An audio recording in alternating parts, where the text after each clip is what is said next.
वही तो मैं भी सोच रहा था, अच्छा हो गया पुनीत बच गया। ऐसा हुआ जब मैंने भाई डिस्कस करा था, पता चला तो भाई एक का उतारा दूसरे पे चेप दिया। मतलब उसका शादी ना करना तो उसका खुद का डिसीजन था, लेकिन मुझे रीजन बना कि तेरे ऊपर वो बांध दिया गया है, वो गलत था। भाई उसका क्या डिसीजन था, आप बच्चे से कुछ भी बोलो। ये भी थोप पाई है एक तरीके से, थोप दिया ना कि पता ही था यही बोलेगी। वो तो भाई को बचाने के लिए वो बच्ची कुछ भी बोलेगी, बचा लो। उसको शादी का मतलब क्या पता था उस उम्र में। और घर वाली बोल रहे होंगे, बोलते घर वालों को बोलने की जरूरत ही नहीं है। आप बताओ आपके भाई पे कोई बात आ रखी होगी जब आप छोटे हो कि बेटा तू अपनी तेरे को हाथ देना दे देगा, वो कहेगा मैं हाथ नहीं दूंगा, ले लो। सही बात। उस टाइम पे तो हाथ पैर मुंह कुछ भी मांग लो। उस टाइम बचपन में क्या पता है क्या शादी और क्या ये होता है। उस टाइम तो जान की बारी चल रही होती है। आज हमारे पिताजी तो नहीं है, माता जी से अगर पूछा जाए कि आपके लड़के को ले जाएंगे, माता जी क्या बोलेगी, मेरे को लेना, मेरे बच्चे को छोड़ दो। सही बात है। वो इस उम्र में होके बोल रही है, बड़ी होके। छोटे में तो किसी बच्चे से कुछ भी पूछ लो, वो तो वहीं त्याग देगा सब कुछ। सही बात है। भाई नेक्स्ट पे चलते हैं। नेक्स्ट क्या है अपने पास?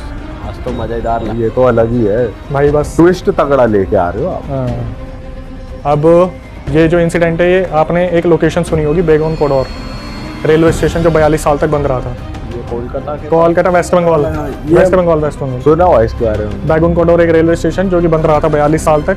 उसका एक रीज़न था कि वहाँ पर किसी औरत ने अपने आप को ख़त्म कर लिया था, ट्रेन के नीचे आ गई थी।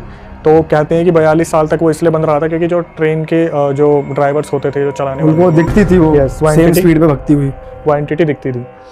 तो अभी ये इंसिडेंट आया और मेरी नज़र में आया नहीं था, मुझे हाईलाइट करवाया गया क्योंकि वो सब्सक्राइबर जो थी वो बार बार बोल रही थी कि अक्षय हमारे साथ ये चीज़ हुई है और बहुत अलग है, तो इसे आप बताना। और ये मैंने अभी तक कहीं भी डिस्क्लोज़ नहीं किया, ठीक है। इसके बाद जो चीज़ें आने वाली है वो कहीं भी डिस्क्लोज़ नहीं है। तो ये बेगून कोडोर में पूरा हादसा हुआ 2024 में।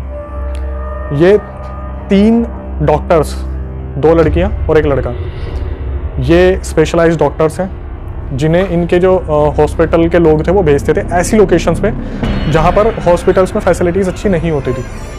कुछ हर चीज़ के स्पेशल डिपार्टमेंट्स होते हैं, तो इनके लिए भी स्पेशल डिपार्टमेंट बनाया गया था कि आप उसी लोकेशन पर विजिट करोगे जहाँ पर फैसिलिटीज़ अच्छी नहीं है और वहाँ का सर्वे लेके आओगे कि यहाँ की फैसिलिटीज़ कैसी चल रही है।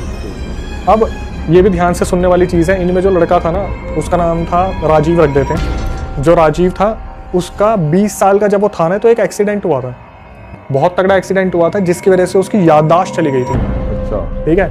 अब जब मेरे पास ये इंसिडेंट आया तो 24-25 साल का वो है, उसकी याददाश्त चली गई थी। याददाश्त जाने के बाद इसने दोबारा मेडिकल को ज्वाइन किया था, ये मेडिकल उसमें ही थे। तो लड़की जो है उसका नाम छोड़ो, लड़की का नाम देने की ज़रूरत नहीं है, 2 ही लड़कियाँ थी। उनमें जो मेन बताने वाली है उसने मेरे को बताया कि अक्षय हम बहुत अच्छे दोस्त हैं, बहुत अच्छे, मतलब डॉक्टर्स का ऐसा होता है कि